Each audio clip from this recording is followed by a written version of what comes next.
I actually didn't even know about the Naval Academy a whole lot until our pitching coach, Coach Applegate, basically called me and he said, I'm coaching here now at Navy.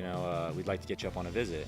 Seeing the whole environment and everything, I realized, this is a lot more than just baseball. But this is also something that I could get behind and really want to do with my life. Noah is dedicated to his craft of baseball, but also dedicated to what he's doing in the Naval Academy. So to make it a mature decision like that and be locked into what he's doing there, that's unique about him and really shows what he's all about as a person. A lot of people, the commitment time usually pushes them away. They kind of get a little, worried about it or intimidated by it.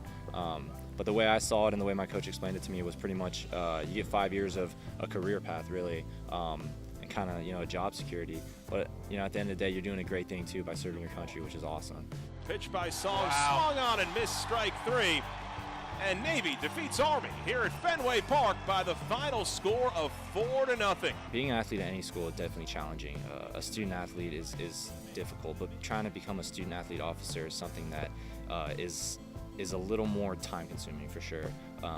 Not necessarily just what you're putting in physically during the day, but also mentally. You're going all day. There's really no break besides lunch in the middle of the day, and then and then you got baseball practice in the afternoon at about 3:30 after classes end.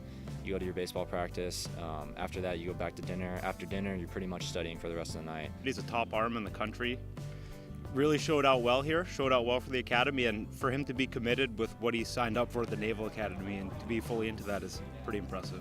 I think the Cape League was huge for him, not only in showcasing himself, but also kind of proving to himself what he can do. It's been huge, absolutely. Last summer when I was playing with Harwich, I think that was really, that summer was where I made my biggest jump in everything, mental maturity, physical, everything. And even though I was only there for 2 weeks, playing against, the best in college, it really almost makes everything seem easier when you go back.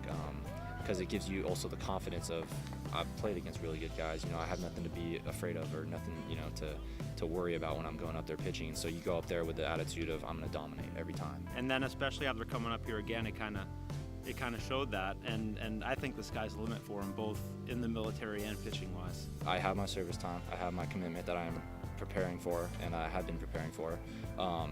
Anything that happens with baseball is just really icing, plus. The way I always like to see it is I have 2 plan A's at this point. There's really no plan B. So at the end of the day, I'm not going to be disappointed no matter what happens.